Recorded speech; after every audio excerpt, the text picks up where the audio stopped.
എല്ലാ ദിവസത്തെ പോലെ പതിവില്ലാതെ രാവിലെ നേരത്തെ എഴുന്നേറ്റെന്ന് ഞങ്ങൾ പറഞ്ഞാൽ നാട്ടുകാർ മൊത്തം ഞങ്ങളെ തല്ലുകൊട്ടെ. ഞങ്ങൾ ഈ സമയത്ത് എഴുന്നേക്കണം. രാവിലെ എഴുന്നേറ്റാൽ പിന്നെ ഇവൻ്റെ കൂടെ കുറച്ച് നേരം കളിക്കണം, അല്ലെങ്കിൽ അവനതൊരു ഭയങ്കര ബുദ്ധിമുട്ടാണ്. ബ്രേക്ക്ഫാസ്റ്റ് കഴിക്കാന്ന് പറഞ്ഞാൽ കിച്ചണിൽ ചെന്നപ്പോൾ ബിനീഷ അവിടെ ആരാണ്ടായിട്ട് തള്ളിക്കൊണ്ടിരിക്കുന്നത്. കൂട്ടത്തിൽ പുട്ടിന് പറയുന്ന ഇടിയപ്പമായിട്ട് മല്ലയുദ്ധം. ഓണോന്റെ ഫുഡ് കാര്യങ്ങളെല്ലാം കൊടുത്തു കഴിഞ്ഞ് അടുക്കളയിൽ ചെന്നപ്പോൾ പിന്നെയും ബിനീഷതേ വീഡിയോ കോൾ ചെയ്തുകൊണ്ട് ആരായിട്ട് മല്ലയുദ്ധം നടത്തിക്കൊണ്ടിരിക്കണേ. വേറെ ആരുമല്ലേ, നമ്മുടെ ഇടിയപ്പം തന്നെ. ഇത് ഇന്ന് കറക്കി കറക്കി തീരുമെന്ന് എനിക്ക് തോന്നുന്നില്ല.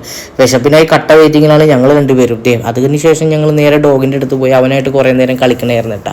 ഈസ നമ്മുടെ വീട്ടിൽ വന്നു കഴിഞ്ഞാൽ പിന്നെ ഫുൾ ടൈം റോണോന്റെ കൂടെയാണ്. അവർ രണ്ടുപേരും അവിടെ ഇരുന്ന് കളിക്കട്ടെ എന്ന് വെച്ചാൽ അടുക്കളയിൽ ചെന്നപ്പോൾ അത്തച്ചക്കും മാമ്പഴം ഒക്കെ ഇരിക്കണ്ട. ഇത് കണ്ട് നോക്കിയിരുന്നു ബിനീഷനെ കളിയാക്കണായിരുന്നു. ഇനി അടുക്കളയിൽ നിന്നായി അപ്പം അടുത്ത പണി എനിക്കിട്ട് വരുമെന്ന് പറഞ്ഞാൽ ഞാൻ റോണോനായിട്ട് ഈസയായിട്ട് പുറത്തു പോയി കളിക്കാൻ തുടങ്ങിയിട്ടാ. പിന്നെ അതിനുശേഷം ഇതാണ് നമ്മൾ കാണുന്ന വീട്. നമ്മുടെ വാടക വീടാണെങ്കിലും ഇവിടെ എല്ലാ സൗകര്യങ്ങളും ഉണ്ട്.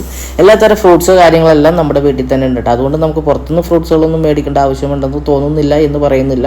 ആവശ്യത്തിനുള്ള ഫുഡുകളൊക്കെ ഞങ്ങൾ പുറത്തുനിന്ന് മേടിക്കും. പിന്നെ നമ്മുടെ വണ്ടി ഇവനെ കുളിപ്പിച്ച് തുടപ്പിച്ചെടുക്കുന്നതാണ് മെയിൻ പരിപാടി. ഞാനെപ്പോൾ വണ്ടി തുടക്കണം പോയ സമയത്ത് റോണോ നമ്മുടെ കാറിന്റെ അടിയിൽ പോയിട്ട് അവന്റെ മേലും അഴുക്കാക്കി കൊണ്ടുവരും കേട്ടോ. ഈസേനെ കുളിപ്പിക്കാനുള്ള പരിപാടിയാണ്. ഇതൊക്കെ തന്നെ രാവിലെ ഞങ്ങൾ